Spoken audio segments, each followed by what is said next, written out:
우리 옆 사람과 함께 인사하겠습니다. 우리는 성자입니다. 우리는 성도입니다. 우리는 형제입니다. 우리는 자매입니다. 마지막, 우리는 하나님 나라의 친척입니다. 오늘 말씀의 제목입니다. 우리는 형제입니다. 아델포스라고 하는 이 형제의 뜻은 혈통적으로 한 부모님 밑에서 태어난 이촌의 관계, 부부가 영촌이고 부모와 자식 간이 일촌이라면 이촌의 관계가 이게 형제의 관계입니다. 그런데 성경에서 기록되어진 아델포스 혹은 자매라고 하는 아델페라고 하는 뜻은 보혈로 맺어진 하나님 나라의 친척들, 형제들, 자매들, 그런 의미를 가지고 있는 거예요. 비록 나를 낳아주신 육신의 부모는 서로 다르고 성도 다르고 이름도 다르고 출신도 다르지만 이게 신앙의 신비한 하나님의 섭리 속의 공동체가 우리가 하나님 나라의 친척으로 우리는 형제입니다, 자매입니다, 그런 뜻입니다. 오늘따라 앞서 우리의 본향에 간 형제가 생각이 나는 그런 날이기도 합니다. 동시에 나도 형제가 되어지고 우리가 형제가 되어지지만 형제들이라 해서 이 세상에서 탁월한 것은 아닙니다. 죄인입니다. 죄인이지만 하나님의 자녀로 거듭난 그리스도인, 즉 이제는 하나님의 거룩한 자녀라고 하는 이중성을 갖고 있는 공동체가 바로 교회가 되어지는 겁니다. 세상 사람들은 죄인이니까, 사람이니까 뭐 저런 사람이 예수 믿어도 뭐 별것 아니고 거짓말하고 사기치고 이기적이고 욕심, 어떻게 보면 이런 윤리적 측면에서 믿지 않는 세상 사람들이 훨씬 더 정직할 수 있고 부지런할 수 있고 깨끗할 수 있지만, 그래도 하나님이 우리를 보시게 될 때는 거룩한 하나님의 자녀, 지금도 하나님 우편 보좌에 계신 예수님을 보면 우리가 생각나고, 우리를 보면 예수님이 생각나시는 하나님의 마음. 그래서 하나님은 우리를 성자라 이렇게 부르시는 겁니다. 삼위일체적 측면에서의 성자 예수 그리스도이지만 예수님은 우리의 친구가 되시고 예수님의 십자가의 값을 치르고 우리를 사셨기 때문에 우리가 하나님의 자녀라 하게 해주실 때는 거룩할 성자라, 우리가 이런 존재들이에요. 그래서 우리는 형제이지만 신분적 측면에서는 하나님의 성자 이렇게도 말하는 겁니다. 영어로 세인트라고 하는 말이 성도라고 하는 말도 있지만 성자라고도 해석이 되어져요. 제가 이렇게 선의를 보면서 얘기하는 이유는 대학교 영문과에서 수석으로 졸업한 사람이에요. 세상에서는 유명한 권력, 명예, 부를 갖고 있는 사람은 없지만 한 사람 한 사람을 따지면 대단한 사람입니다. 성자라는 세인트의 의미가 성도라고도 불려지기 때문에 우리는 누구라고요? 성자인데 형제가 성자라는 거예요. 자매가 성자라는 거예요. 내 친척, 예수 믿는 하나님 나라의 친척 모두가 다 성자라는 말입니다. 그것을 오늘 말씀 속에서는 형제라, 아델포스 이렇게도 설명되어지는 거예요. 바울이 복음을 전해서 세워진 모든 교회들, 오늘 이제 빌립보 교회라든지 밑으로 조금 내려가는 데살로니가 교회, 거기서 조금 더 내려가게 되어지면 고린도 교회, 거기서 조금 더 내려가게 되어지면 소아시아를 중심으로 해서 세워졌던 성경의 서신서를 받았던 모든 교회의 성도들에 대하여 바울은 부르게 되어질 때에 이게 바울의 어법이에요. 나의 형제들아, 사랑하는 나의 형제들아.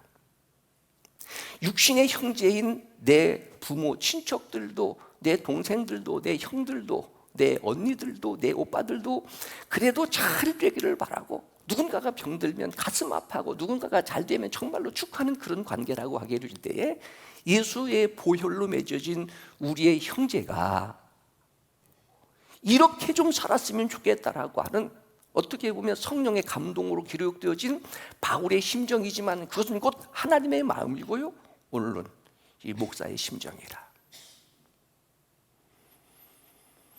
교황으로부터 황제 칭호를 받은, 성자 칭호를 받은 아프리카의 한 사람이 살고 있었습니다.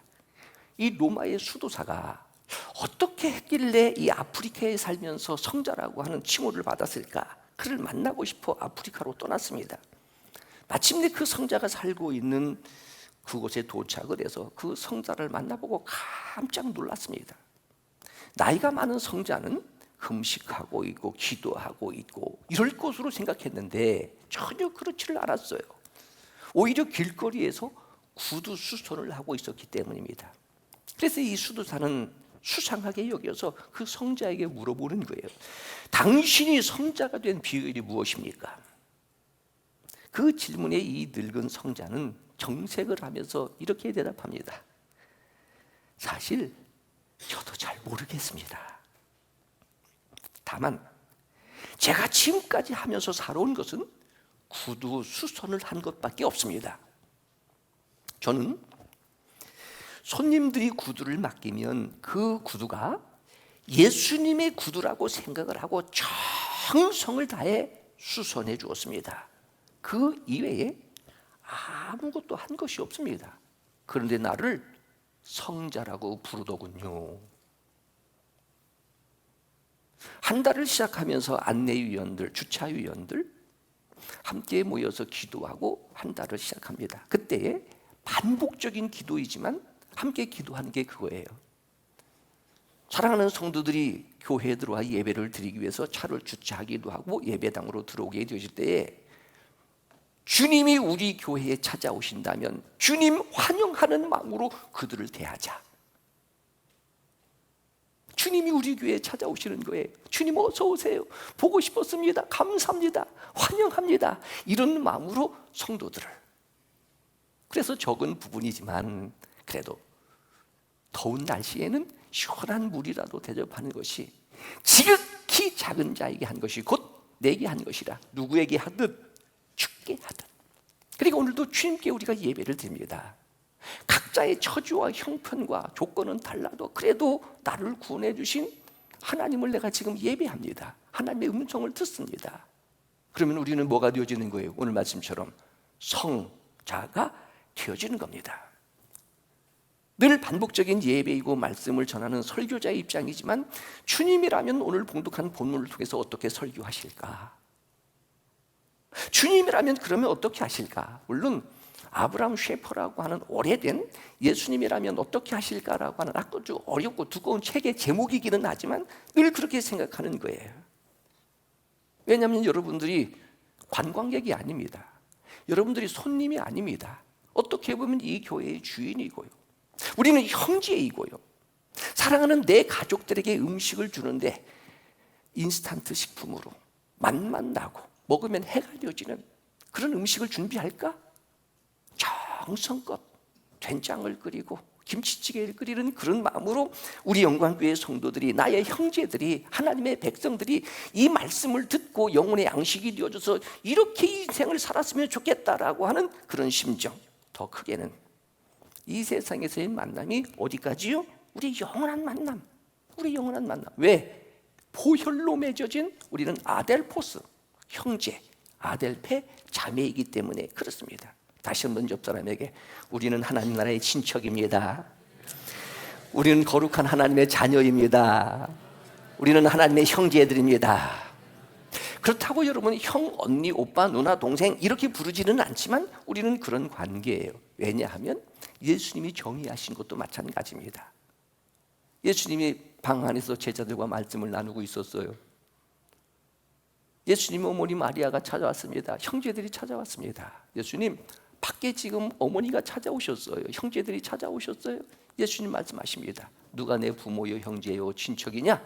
내 아버지의 뜻대로 행하는 자들이 내 부모요 형제요 자매니라. 물론 내가 부모를 선택할 수도 없습니다. 내가 형제를 선택할 수 있는 것도 아닙니다. 신앙적으로 우리가 하나님 나라의 친척, 하나님 나라의 형제 자매라 하게 될 때는 하나님의 주권이에요. 하나님의 섭리, 하나님의 은혜, 하나님의 축복. 본문 끝으로 나의 형제들아. 그래서 오늘 말씀을 우리는 형제입니다 라는 제목을 정해보면서 내용적 측면에서는 조금 부담스러운 내용도 있습니다. 칭찬과 격려와 위로만 되어지는 뿐만 아니라 어떻게 보면 경고의 말씀도 있기 때문에 그러는 거예요. 그러나 빌립보서를 시작하게 해주실 때에 빌립보서의 또 다른 책의 이름이 희락의 복음이다. 기쁨의 서신. 그래서 1장에서부터 매 장마다 반복적으로 기쁨이라고 하는 단어가 지금 기록되어져 있으면서 참 힘들고 어려운 시대를 살고 있다. 코로나라고 하는 이런 독특한 시대를 경험하면서 우리가 기쁨도 잃어버리고 관계도 단절되어지고 어떻게 보면 경제적 측면에서는 IMF보다 더 힘든 시대를 예고하는 그런 때에 그래도 우리 다시 기쁨이 회복되어졌으면 좋겠다. 기쁨이 회복되어졌으면 좋겠다. 하나님 앞에 예배를 드릴 때에 와지는 내 영혼의 기쁨뿐만 아니라 그래 만나면 좋고 또 만나고 싶은 어떤 기쁨들. 그래서 로마서 14장 17절 하나님의 나라는 잘 먹고 잘 입고 잘 사는 것이 아니라 의와 희락과 평강이니라. 심령이 가난한 자는 복이 있나니 저가 복을 받는데 무슨 복을 받아요? 천국이 저희 것임이라. 그러니까 내가 심령이 가난한 것, 이건 그리스도인의 성품을 말하는 거예요. 뭐예요? 다 하나님의 은혜라고 고백하고 기쁨으로 살게 되어질 때 천국을 이 세상에서 누리며 살게 되어지는 것이라면 오늘 이 말씀도 한번 들어보자.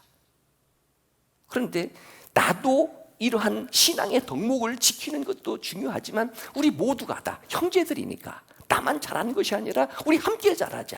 그래서 성경이 우리에게 은혜가 되어진 것은 우리라고 하는 공동체, 우리.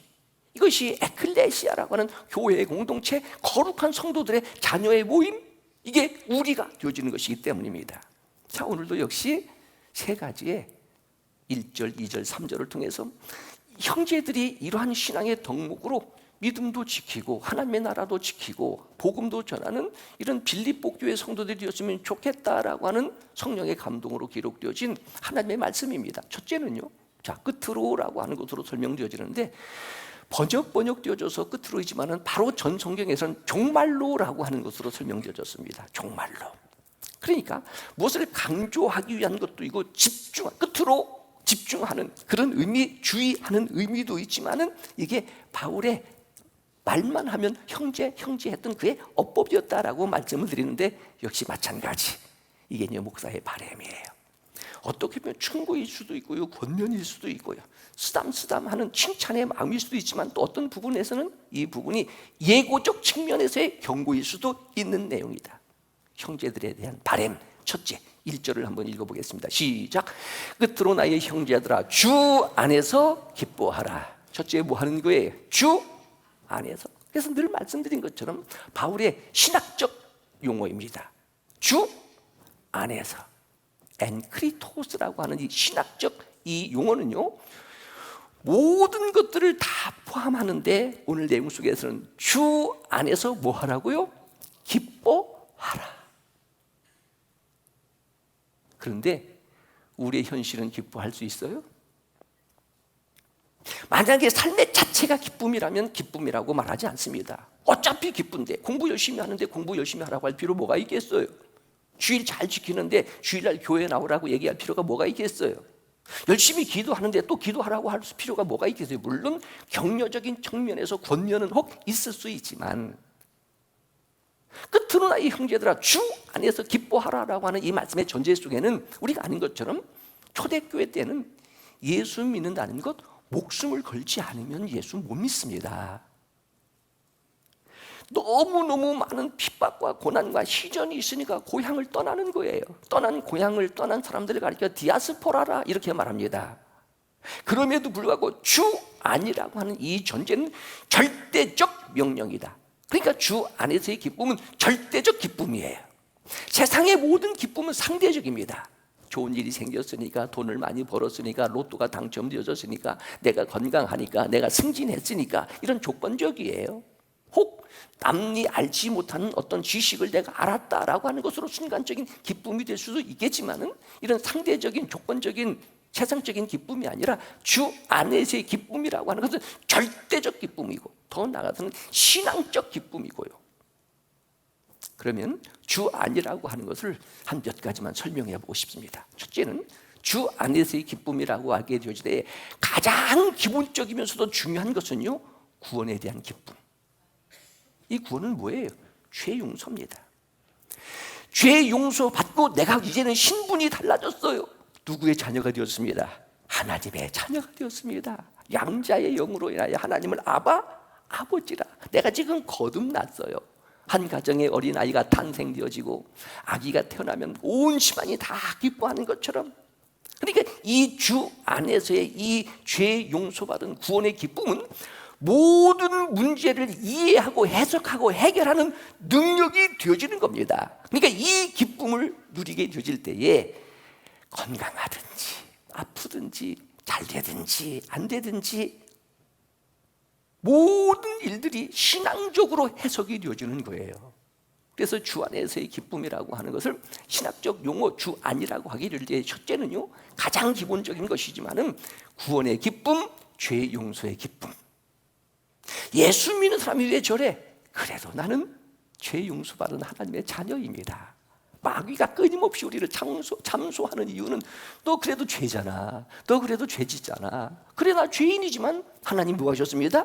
내 죄를 용서해 주셨습니다. 내 죄를 사시기 위해서 대신 십자가에서 값을 치르셨습니다. 나 죄인이지만 죄 용서받은 죄인입니다.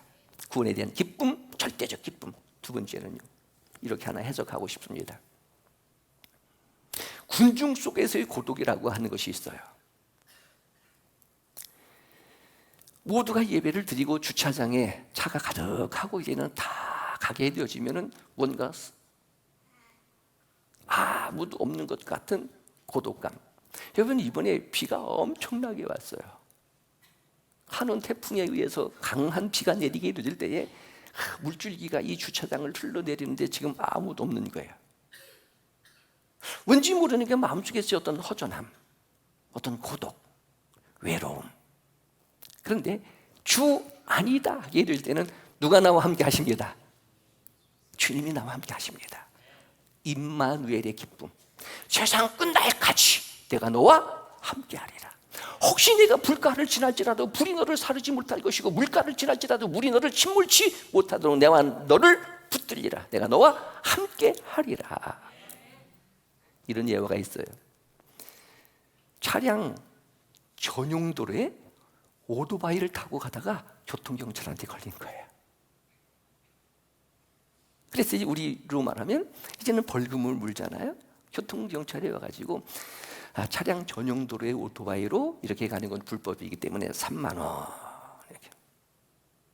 위험하니까 이렇게 하시면 안 됩니다. 교통경찰이 얘기하니까 이 오토바이를 타고 가는 사람이 하는 말이, 걱정하지 마세요, 하나님이 나와 함께 하십니다. 그러니까 딱지를 달라고 다시 뛰는 거예요. 이 3만 원인데 6만 원 뛰는 거예요. 아니, 왜 3만 원인데 6만 원입니까?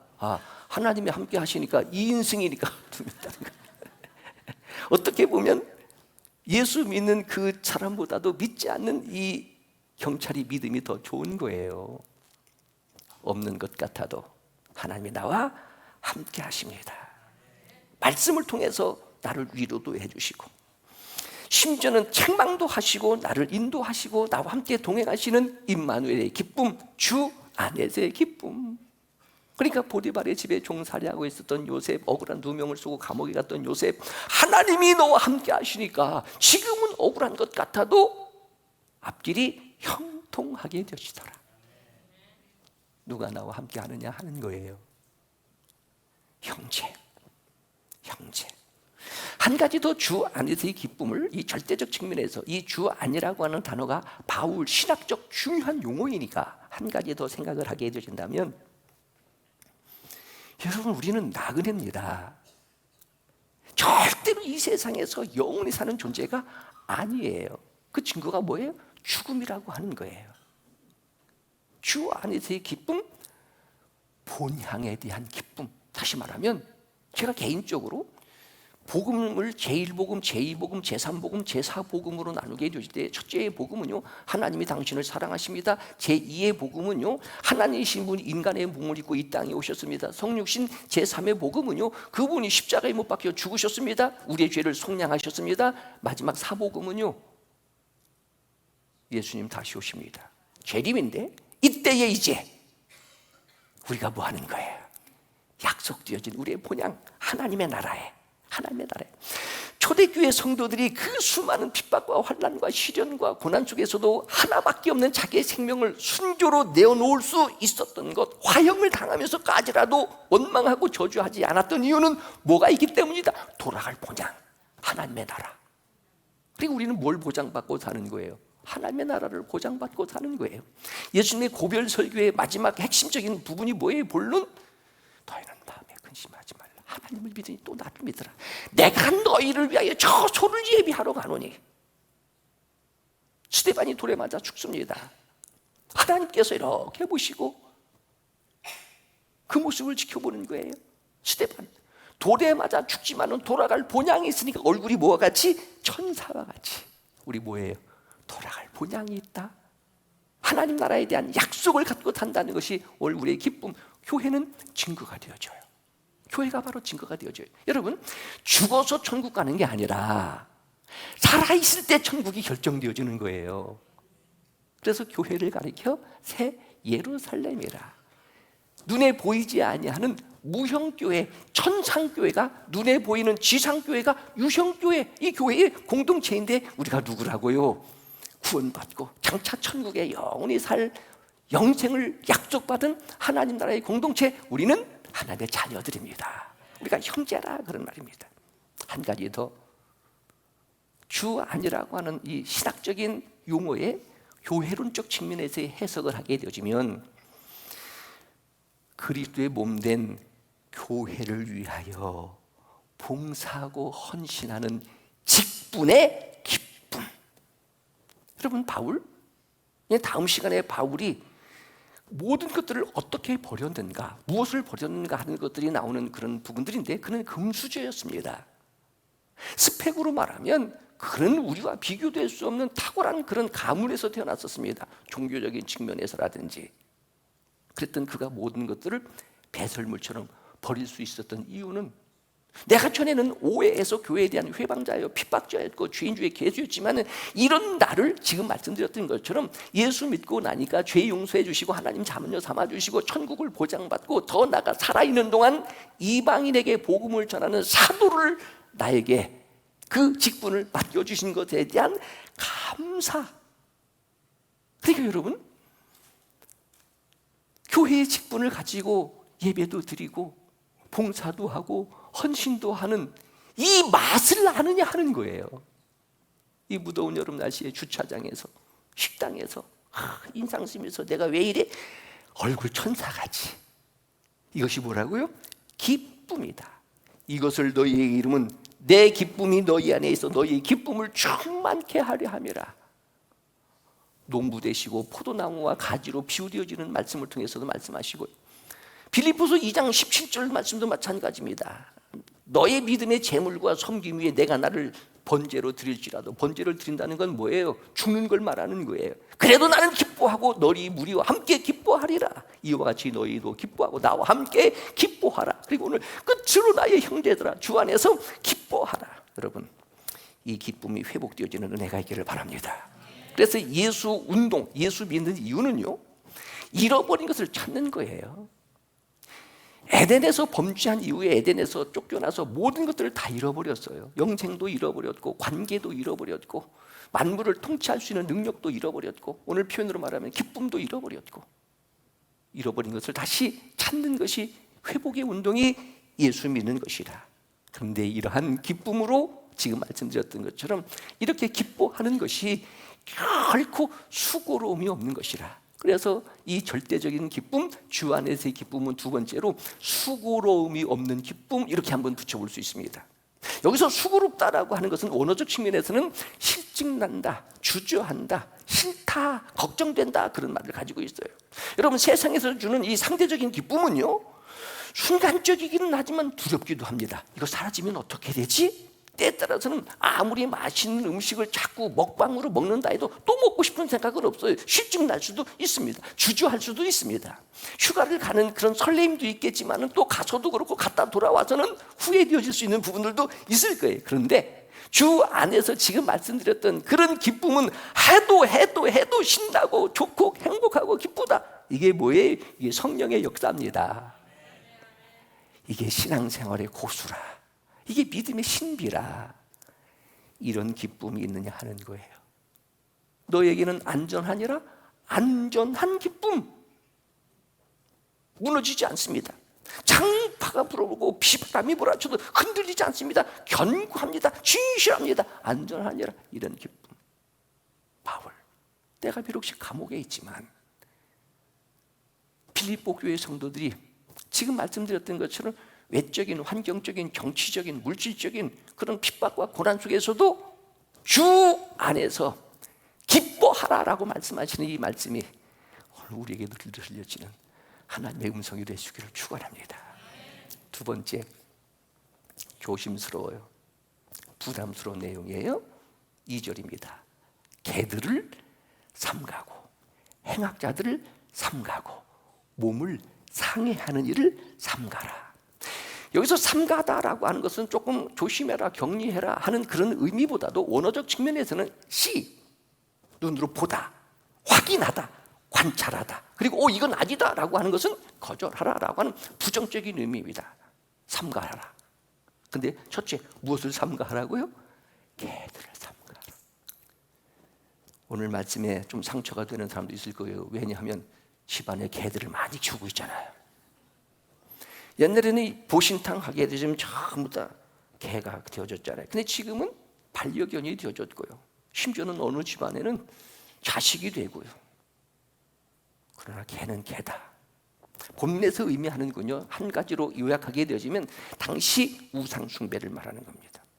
우상 숭배자들의 특징이 뭐냐면은 이건 개와 같은 특징을 갖게 되어지는 거예요. 그래서 마태복음 7장에 보게 되는 거룩한 것을 개에게 주지 말아라, 그런 말씀이 있거든요. 개 특징이 뭐예요? 시끄럽습니다. 짖습니다. 떠들어요. 막 짖고 물고 다니게 되어지는 거예요. 서로 만나면 좋든 싫든지 으르렁거리게 되어지는 거예요. 그리고 더러워요. 더럽다는 말을 바꿔 말하면 이거 음란한 것을 당시 개로 비유하기도 하고요. 또 자기가 토했던 것을 다시 먹기도 하고, 옛날에는요, 이게 맛은 똥개가 맛있다고 하는데 자기가 싼 똥도 먹게 되어지고요. 아이들의 똥 싼 것도 먹게 되어지고 하는 것이 일반적으로 개를 말하는데, 종교적으로는 이방인이 우상 숭배를 하는 것들.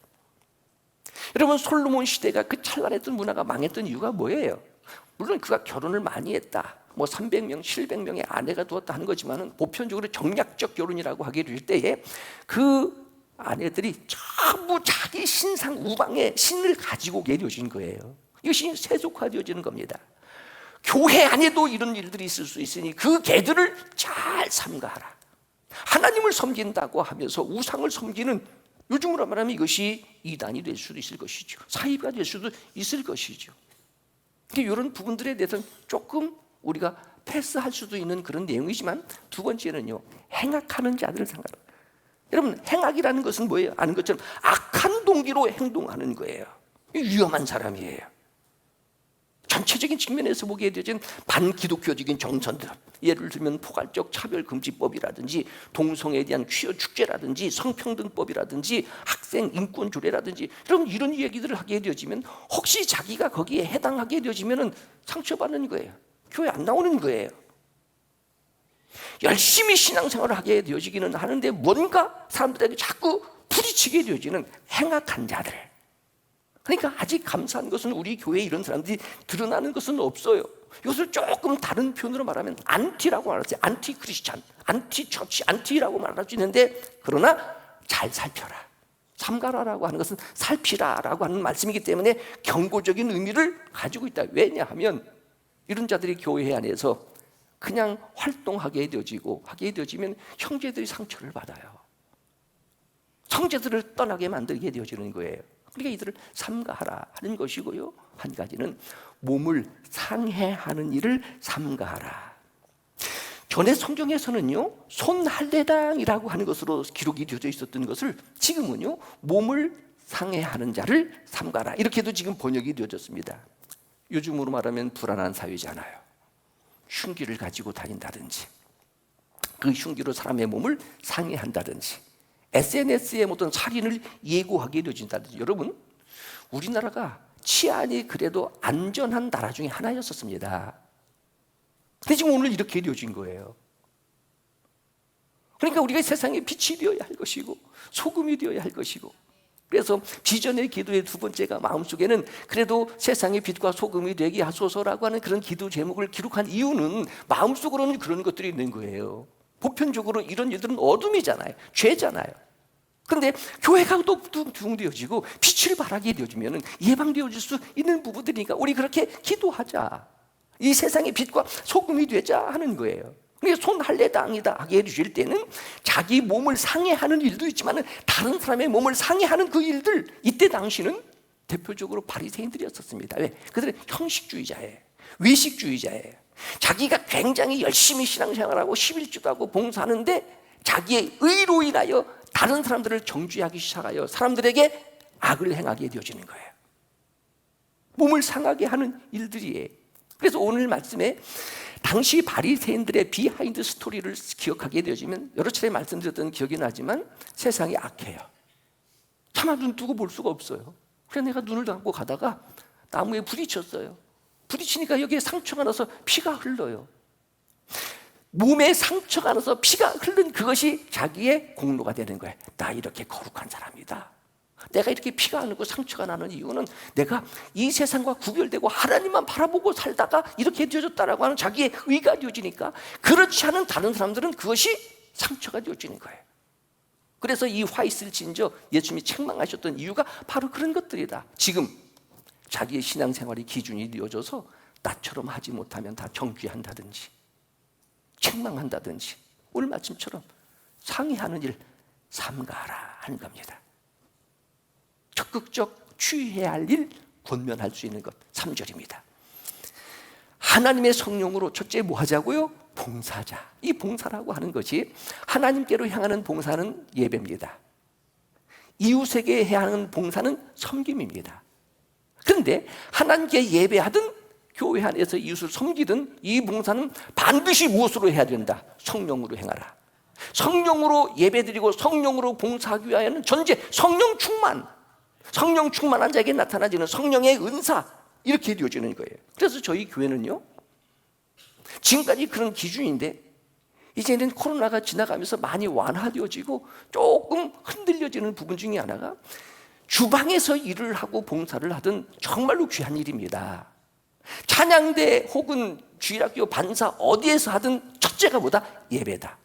예배 드리고 주일학교에 가서 예배 드리고 주방에 가서 예배 드리고 어떤 봉사가 되어야지 예배 드리지 않고 내가 하는 그 봉사가 봉사라고 하게 되진다면 개인적 측면에서는요 상처도 되고 짜증도 나고 시험도 들고 원망도 하게 되어진다. 왜 그래요? 신앙생활 하면서 이게 자기의 의 때문에 그렇습니다. 자기의 의 때문에 그렇습니다.